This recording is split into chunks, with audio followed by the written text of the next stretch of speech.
It is time for part 2 of my Wayside analysis, and in this video I'm going to be having a look at the financial side of it. Now in my last video I did have a look at the business side of it and explained what it does, so if you do want to check that out then there will be a link in the description down below. But in this video I'm going to have a look at the most up-to-date finances, so their latest quarterly earnings and their annual earnings for last year, so you have that big picture revenue. Wayside Technology Group Inc, with the ticker symbol of WSTG, trading around $27 just now, with a market cap of 121.8 million, an earnings per share of $1.54, and a 52-week range going from $17 to $31. So it's on a bit of the high end of that just now. Now, here's another point. The volume is quite low and the average volume is very low. Looking at the graph for today, it's in the red. 5 days, it's in the red. 1 month, it's in the red. 6 months, it's actually in the green. 1 year, it's in the green. 5 years, green. And looking at its max, it looks like it's been doing pretty well. We're going to start with the annual report just so we get that big picture revenue, and then I'll have a look at the most up-to-date revenue. Looking at net sales, it has been progressively getting better, going from 164 million in 2016 up to 251.5 million for 2020. Now, in terms of their gross profit though, that percentage seems to be going down.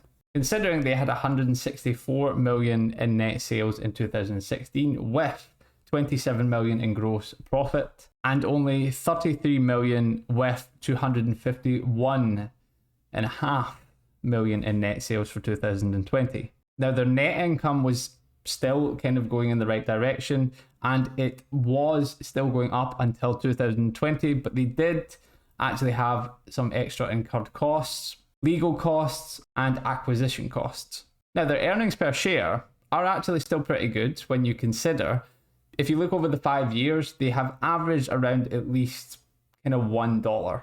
Here we actually have their most up-to-date quarter, which ended in June 30th, 2021. They did have a slight reduction in cash, going from 29 million to 23 million, but an increase in total assets from 165 million to 170 million. They did have a very small increase in liabilities, going from 120 to 121, but it's not even, it's more like a $500,000 increase. And also about their liabilities is they don't have anything urgent. They only have accounts payable and expenses and some leasing. The other kind of good point I would actually say is that they don't actually have that many shares. 10 million shares authorized, 5.2 million shares issued, and around 4.3 million outstanding. Revenue is actually looking pretty good considering the past 6 months, and when you look at it from the same 6 months last year, it's up from 119 million to 138. Gross profit is up from 15 million to 21. Then when you actually have a look at the net income for this year compared to last year for the first 6 months, it went from 1.4 million to 3.6 million. So that's more than double, which has actually brought its earnings per share up quite a bit, going from 31 cents to 84 cents. Balance of shares January 1st, 2020 was 5.2 million. Balance of shares July 30th, 2021 was 5.2 million. Now that is actually quite a good sign that it hasn't had to generate more capital through making more kind of stock offerings. Now in terms of the financial side of Wayside Technology Group, firstly, I know this is like a channel where I look at tech companies and explain them. And this company isn't really a tech company, I would say. I would say it's more kind of like a sales and distribution channel. But in terms of the revenue side of things, I do actually quite like it. It's going in the right direction. It doesn't have any urgent debts. Its revenue relative to its market cap is pretty good. Considering already this year, they've made 138 million in net sales and their market cap is sitting around 121 million. There's not a lot of shares issued, which is kind of one of the reasons why the volume will be very low. But that is actually quite good because then you actually get more for your money. The more shares a company has issued, the less kind of bang for your buck you get, depending obviously on the size of the company and whether it can actually justify having so many shares. Now, in terms of the idea of the company, I do actually quite like it. It's not really something technical I can judge, but I do understand the benefit of if you are in the technical kind of business and you do have to sell your products.